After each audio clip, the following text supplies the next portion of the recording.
Aggression is common in angry people, and why wouldn't it be? Whether a person is 3 or 23 or 53, where there's anger, you can bet aggression lurks right around the corner. Sometimes aggression is the in-your-face bold type, kind of like a cup of really strong, unsweetened coffee. You can't help but notice it. Other times aggression is subtle, the passive-aggressive type. Passive-aggressive people don't want other people to know they're angry, but their emotions seep out in other subtle ways. And sometimes aggression gets turned inward and causes depression or anxiety or even physical discomfort, headaches, stomach aches, that sort of thing. One time I was asked to evaluate a woman in jail to help her lawyer know how he might humanize her to a jury. In assessments like that, it's common for me to ask a person if they have problems with aggression. This woman, let's call her Heather, thought for all of about a half second before sarcastically saying, "I'm only aggressive when I'm mad, but I'm mad all the time."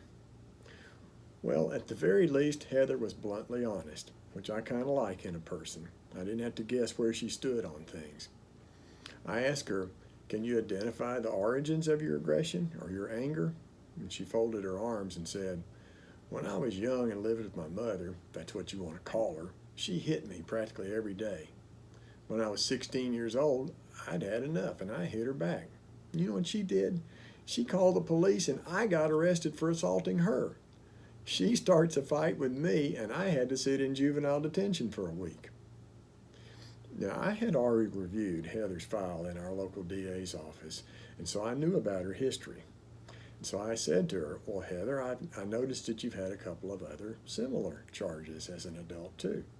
What happened?"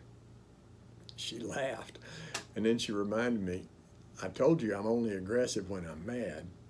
And then I finished the sentence for her, which you said is all the time. I have 3 adult daughters. When they were growing up, I did what any other parent would do, and I compared them to other people's kids. We all do that. They never really had any reason to doubt their importance, and they didn't argue any more than most kids, and they seemed grateful for the advantages their mom and I gave them.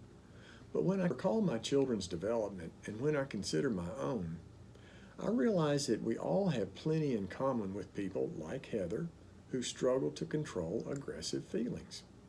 My kids liked being in control of their world the same as I do, and the same as Heather does.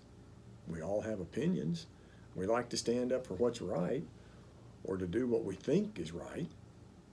But if we're honest with ourselves, most of it find it perplexing to understand why some people let aggression get out of hand. People feel emotionally out of control when it seems that no one's listening, or when others smother them with protection, or when punishment or criticism visits them way too often, or when their past gets held against them.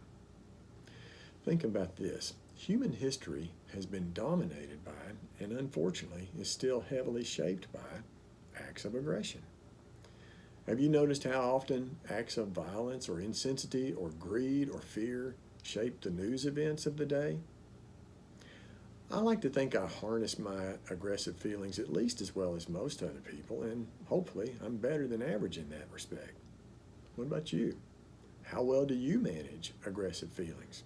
Are you average, above average, below average?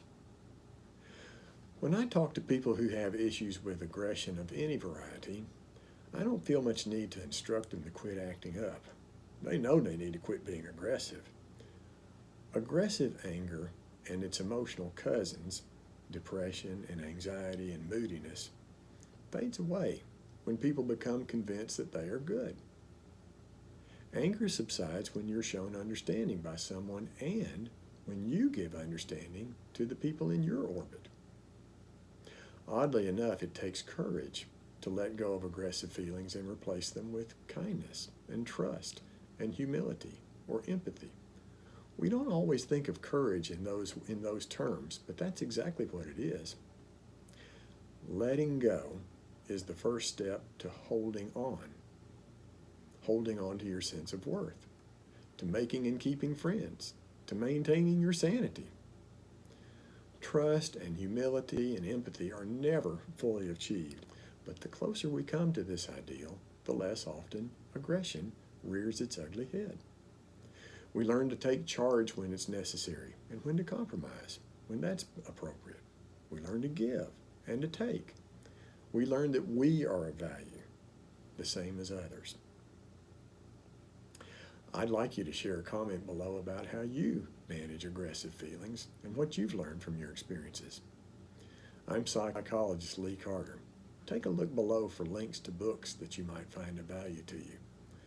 I always enjoy hearing from you, and as always, I'll look forward to being with you again soon.